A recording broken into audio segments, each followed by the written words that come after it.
বেসন দিয়েও যে এত টেস্টিফুল খাবার তৈরি হয়, বাড়িতে যদি রান্না না করে খেতাম হয়তো বা বুঝতাম না।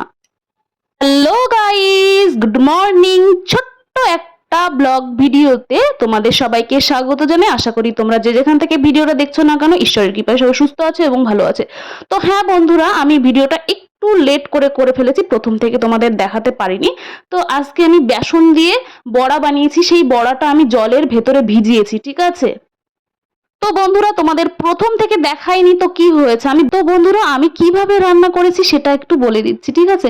তো বেসনটা ভালো করে একটু বেশিক্ষণ ধরে ফাটিয়ে নিতে হবে, একটু ভিজিয়ে রাখতে হবে, তারপরে ছোট ছোট আকারে বড়া করতে হবে। তো বন্ধুরা, বড়ার রেসিপিটা আমি যেদিন করি সেদিন আমি খুবই ব্যস্ত ছিলাম, নিজে হাতে ক্যামেরা ধরেছি, আর যখন রান্না করছি তখন ভাবলাম যে তোমাদের একটু শেয়ার করি। আর এখানে একটু ডাল করেছি, অড়লের ডাল, ঠিক আছে, একটু কাঁচা লঙ্কা উপরে দেওয়া আছে, ফোড়ন দেবো, ঠিক আছে। তো একটা বাটিতে রেখে দিয়েছি। ও হ্যাঁ বন্ধুরা, একটা কথা বলি, বড়াটা ভেজে গরম গরম কিন্তু একটা জলের পাত্র রাখতে হবে, সেই জলের ভেতরে বড়াগুলো ডুবিয়ে দিতে হবে। আর এই সাইডে একটু আটা মেখেছি, জাস্ট আমি রুটি খাবো, কয়েকটা রুটি ভাজবো তার জন্য। তো এখন আমি চলে যাচ্ছি আদা রসুনের পেস্ট আনতে। তো এইটা রান্না করতে লাগবে তোমার পেঁয়াজ, লঙ্কা, টমেটো, আদা রসুন পেস্ট, জিরে গুঁড়ো, ধনে গুঁড়ো, অনেক কিছুই লাগবে, ঠিক আছে। যেটুকু ঘরের মশলা আমরা প্রত্যেক দিন দৈনন্দিন ব্যবহার করি সেটাই লাগবে। তো এই পেস্টটা আমার কাছে তো আর শিলনোড়া নেই কিংবা মিক্সি নেই, তাই পেস্ট কিনে আনি। তো এখানে বেশ কিছু পরিমাণ তেল দিয়ে দিয়েছি, বেশ ভালোই দিয়েছি।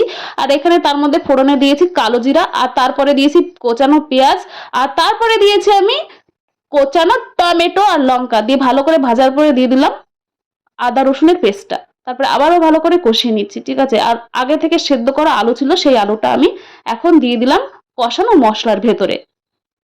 বন্ধুরা, তরকারিতে কালার আনতে হলে সবসময় তেলের ভেতরে গুঁড়ো লঙ্কাটা ব্যবহার করবে, তাহলে কালার চলে আসবে। আমি কিন্তু গুঁড়ো লঙ্কাটা সামান্য দিয়েছি। তো দেখো কি সুন্দর কালার চলে এসেছে। আমি একা একা আজকে ভিডিওটা করছি, তো খুব একটা ভালো হয়েছে কি আমি জানি না, তোমরাই বলবে। ক্যামেরা একা একা ধরেছে, এক হাত দিয়ে রান্না করছি, তো যাকে একটু অসুবিধাই হচ্ছিল, একটু লেগে লেগে যাচ্ছিল, তোমরা একটু মানিয়ে নেবে কেমন।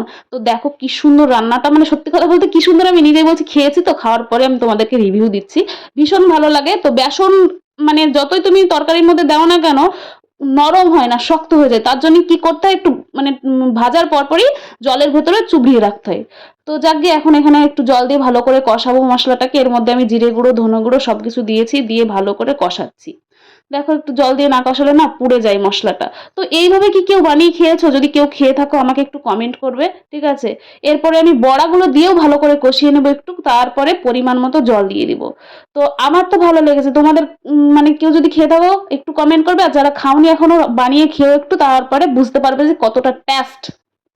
তো এই বেসনের ভেতরে আবার কিন্তু ডিম দিয়েও বড়া করা যায়, সেটার কিন্তু আরো বেশি টেস্ট। তোমরা যদি বলো তাহলে আমি সেই রেসিপিটাও খুব তাড়াতাড়ি শেয়ার করতে পারি। তো এখন পরিমাণ মতো জল দিয়ে দিয়েছি, দেখো কি সুন্দর কালার চলে আইছে গো। বন্ধুরা, ফোড়নে কিন্তু গোটা গরম মশলা দিতে একদম ভুলবেন, আমি কিন্তু দিয়েছি। আর লাস্টে কিন্তু একটু ঘি আর গরম মশলা অবশ্যই দেবে, তবেই টেস্ট আসবে তরকারিতে। তো এখন বরমাসায় খেয়ে ডিউটিতে যাবে, তার জন্য আমি খাবার রেডি করে দেবো, তাড়াহুড়া আছে। বরমাসায় ঘুমিয়েছিল, যার জন্য আমাকে একা একা সবকিছু করতে হয়েছে। তো একটু ভাজা বড়া রেখেছি, খাবো একটু। আর বরমাসাইকে এখন খাবার রেডি করে দেবো। তো ভিডিওটা ভালো লাগলে লাইক কমেন্ট শেয়ার করতে একেবারে ভুলবেন না। সবাই একটু ঝাঁকানাকা করে একটু লাইক কমেন্ট শেয়ার করে দেবে। দেখুন কালারটা, দেখুন শুধু, জাস্ট ওয়াও।